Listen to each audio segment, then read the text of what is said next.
अस्सलामुअलैकुम। लोको एनाटमी में आज हम पढ़ने जा रहे हैं शोल्डर जॉइंट।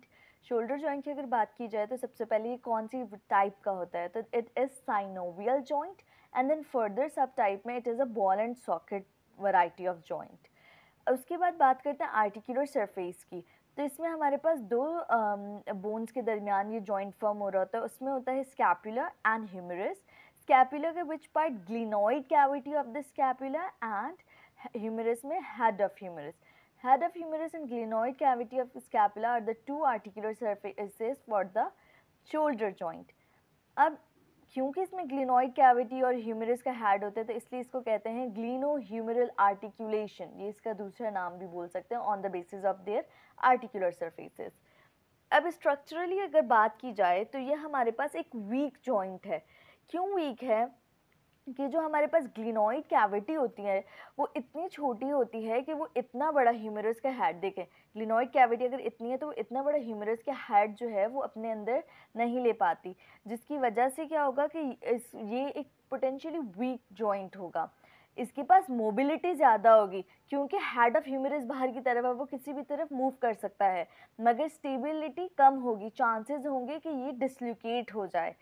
अब क्या फ़र्क है ग्लिनोइड कैविटी और हेड ऑफ ह्यूमरस में कि head of humerus 4 times greater than होता है ग्लिनोइड कैविटी। इतना साइज़ का डिफरेंस है जिसकी वजह से मोबिलिटी ज़्यादा है बट डिसलोकेशन की चांसेस भी उतने ज़्यादा हैं और लेस स्टेबल है ये। Now let's talk about factors maintaining stability, कि शोल्डर जॉइंट को स्टेबल करने वाले कौन कौन से फैक्टर्स होते हैं। उसमें ये 4 पॉइंट्स हैं। अब ये मैं जितनी भी आपको अभी तक बातें बता रही हूँ आगे बताऊंगी, ये सब बीसीक्यू से रिलेटेड या ऑस्पी स्टेशन भी आता है शोल्डर जॉइंट का, सब बहुत इंपॉर्टेंट है। उसमें ये चारों के नाम आपको पता होना चाहिए। Number 1 is coracoacromial arch, या फिर सेकेंडरी सॉकेट भी इसे कहा जाता है for the head of humerus. इसमें हमारे पास इस आर्च में 3 चीज़ें हैं। ये हमारे पास बीसीक्यू में पूछते हैं कि क्या क्या इसकी कंपोनेंट्स हैं।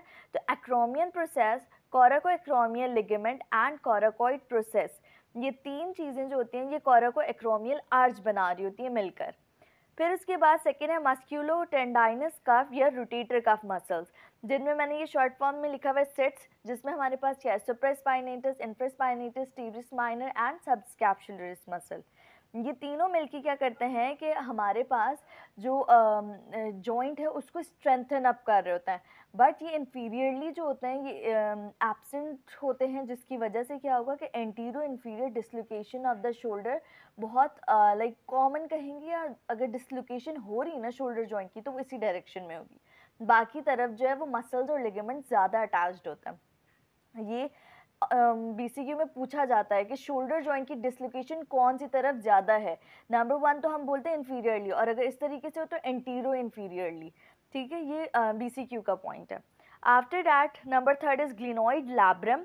ग्लिनोइड लैब्रम एक फाइब्रो कार्टिलेजनस रिम होती है जो कि क्या करती है ग्लिनोइड कैविटी को थोड़ा सा डीपन करने की कोशिश करती है ताकि और स्टेबिलिटी प्रोवाइड हो। लास्ट इज एटमॉस्फेरिक प्रेशर, जो कि also add up करता है into the stability of the joint.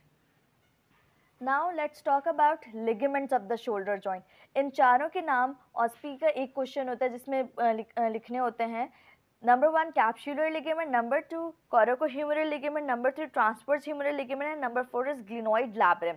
सबसे पहले तो नाम अच्छे से याद होने चाहिए, उसके बाद इनकी थोड़ी थोड़ी सी डिटेल मैं आपको ऐड ऑन करके समझा रही हूँ। सी जो कैप्सुलर लिगामेंट होता है ये लूज होता है और लूजनेस की वजह से ये फ्री मूवमेंट ज़्यादा प्रोवाइड कर रहा होता है जॉइंट को। अगेन यहाँ पे क्या होगा कि इन्फीरियरली थोड़ा सा लीज सपोर्टेड होता है, जिसकी वजह से inferior dislocation of the shoulder joint common है। अब इन्फीरियरली क्या होता है, इन्फीरियरली यहाँ पे कैप्सुलर लिगामेंट अगर इन्फीरियर वे में डिसलोकेशन कर जाती है हेड ऑफ ह्यूमरस के साथ, तो क्या होगा कि एक्सिलरी नर्व के डैमेज होने के बहुत ज़्यादा चांसेस होते हैं, क्योंकि वो नेक को सराउंड कर रही होती है ना ह्यूमरस के। फिर उसके बाद कैप्सुलर लिगामेंट की थोड़ी सी रिलेशंस हैं कि ये मीडियली स्कैपुला से अटैच्ड होती है beyond the supraglenoid tubercle. Laterally ये एनाटॉमिकल नेक ऑफ ह्यूमरस से। अब बात करते हैं लेटरल साइड पे। जब ये लेटरल साइड में एनाटॉमिकल रिंग से एनाटॉमिकल नेक ऑफ ह्यूमरस से सराउंड करेगी तो उसके बाद ये इन्फीरियरली सर्जिकल नेक तक जाती है, और जब ऊपर की बात करते हैं तो ऊपर ये थोड़ी सी डिफिशिएंट होती है ताकि वहाँ से जो tendon of long head of biceps है वो पास हो सके। तो इन्फीरियरली क्या है, सर्जिकल नेक तक जा रही होती है और सुपीरियरली थोड़ी सी डेफिशिएंट होती है for the passage of tendon of long head of biceps. ये हमने लेटरल साइड डिस्कस की। अब एंटीरियरली बात की जाए तो हमारे पास कैप्सूल को फर्दर सपोर्ट के लिए यहाँ पे लिगामेंट्स प्रेजेंट होते हैं सामने की तरफ, जिनमें होते हैं superior, medial, inferior supplemental glenohumeral ligaments. अब इन लिगामेंट से रिलेटेड एक छोटी सी बात है कि हमारे पास सुपीरियर और मिडल ग्लिनोह्यूमरल लिगामेंट का जो एरिया होता है ना, इसके बीच में, यहाँ सुपीरियर है या मिडल है, इनके बीच का जो एरिया है वो हमारे पास कहलाता है फोरामेन ऑफ वेट ब्रिज्ड। ये हमारे पास वीक पोटेंशियल एरिया होता है। यहाँ पे बहुत ज़्यादा चांसेस होते हैं interior dislocation of the humeral head की। तो हमने दो तरीके से पढ़ी है अभी तक शोल्डर जॉइंट की डिस्लोकेशन, वो है पहली इंफीरियरली, सेकंड हमारे पास एंटीरियरली। तो पीछे मैंने आपको बताया था interior inferior dislocation off shoulder joint, जो कि BCQ का पॉइंट था। नेक्स्ट है हमारे पास कोराकोह्यूमरल लिगामेंट। ये जो होता है ये कोराकॉइड प्रोसेस से स्टार्ट होता है और जाके लगता है नेक ऑफ ह्यूमरस पे opposite to the greater tubercle, और ये स्ट्रेंथ प्रोवाइड कर रहा होता है टू द कैप्सूल। फिर होता है हमारे पास ट्रांसवर्स ह्यूमरल लिगामेंट। ये हमारे पास बेसिपिटल ग्रूव जो होती है, जो कि ग्रेटर और लेसर ट्यूबरकल के बीच में होती है, उसके अपर पार्ट को फिल अप करने के लिए यूज़ हो रहा होता है। और ये जो ट्रांसवर्स ह्यूमरल लिगामेंट है, इसके नीचे से long head of biceps brachii pass हो रहा होता है। उसके बाद आ जाए ग्लिनॉइड लैब्रम। ये हमारे पास फाइब्रोकार्टिलेजनस रिम है, जो कि हमारे पास क्या कर रहा होता है, ग्लिनॉइड कैविटी को डीपन कर रहा होता है ताकि हमारे पास जॉइंट ज़्यादा स्टेबल फॉर्म हो। यहाँ तक हमने बात कर ली सारे लिगामेंट्स की। अब नेक्स्ट अगर बात करें बर्सा की, तो इसमें हमारे पास तीन है। नंबर 1 इज सब एक्रोमियल और सब डेल्टॉइड बर्सा। ये हमारे पास एक ऐसा बर्सा होता है जो कि सेपरेट कर रहा होता है एक्रोमियन प्रोसेस को और कोराको एक्रोमियल लिगामेंट को। इन दोनों को किससे सेपरेट करेगा, सुप्रास्पाइनेटस टेंडन्स को, ताकि आसान मूवमेंट हो, स्मूथ मूवमेंट हो, अच्छी मूवमेंट हो। तो ये इन दोनों एक प्रोसेस को और एक लिगामेंट को सेपरेट कर रहा होता है सुप्रास्पाइनेटस मसल से। ये मैं आपको जब रिलेशंस पढ़ा रही होंगी तो उसमें आपको समझ आएगा। फिर सेकंड है subscapularis bursa and number 3 is infraspinatus bursa. इन तीनों बर्सा के नाम भी याद होने चाहिए कि शोल्डर जॉइंट से रिलेटेड कौन से तीन बर्सा हैं। रिलेशंस की बात करें तो मैं आपको एक पिक्चर से समझाती हूँ। अब सबसे पहले मैं इस डायग्राम से आपको ये बता दूं कि जो मैंने आपको सब एक्रोमियल बर्सा से रिलेटेड पॉइंट बताए थे कि हमारे पास ये subacromial bursa, this red one, separate कर रहा होता है acromion process and coracoacromial ligament को फ्रॉम सुप्रास्पाइनेटस मसल। तो अब समझ आए, बीच में प्रेजेंट होता है और इन दो चीज़ों को सेपरेट कर रहा होता है। अब रिलेशंस की बात करते हैं तो हमारे पास सुपीरियरली देखें, सबसे outer most this brown one is deltoid. फिर हमारे पास ये पूरा कोराको एक्रोमियल आर्च है, फिर सब एक्रोमियल बर्सा है और उसके बाद ये सुप्रास्पाइनेटस मसल आ गया। तो हमारे पास सुपीरियरली चार चीज़ें हैं। अब इन्फीरियरली अगर हम देखें तो हमारे पास ये लॉन्ग हेड ऑफ ट्राइसेप है, उसके साथ ये एक्सिलरी नर्व जा रही है, ये हमारे पास पोस्टीरियर सर्कमफ्लेक्स ह्यूमरल आर्टरी जा रही है। फिर आ जाते हैं हम एंटीरियरली, तो उसमें हमारे पास subscapularis muscle, number 2 biceps. Biceps का कौन सा पार्ट एंटीरियरली प्रेजेंट है, short head of biceps brachii, coracobrachialis muscles and then deltoid.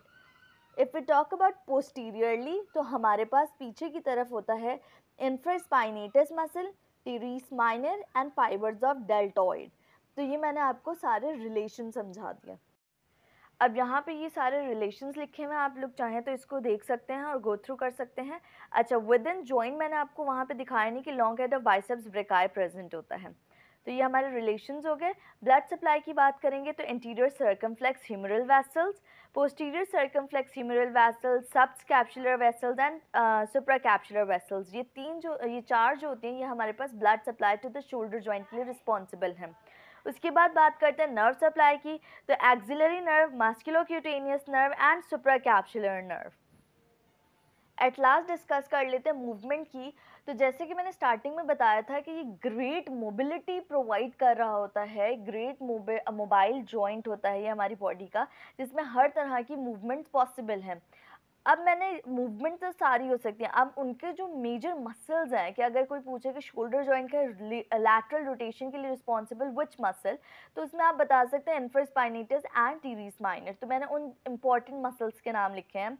lateral rotation infraspinatus teres minor, medial rotation subscapular and teres major, abduction deltoid and serratus anterior, adduction pectoralis major and latissimus dorsi, flexion biceps brachii short head coracobrachialis, extension triceps long head and latissimus dorsi। ये most important muscles हैं of the shoulder joint, जो कि उसकी different movements के लिए responsible हैं। तो यहाँ तक हमने शोल्डर जॉइंट को के सारे इंपॉर्टेंट या कंप्लीट पॉइंट्स को डिस्कस कर लिया।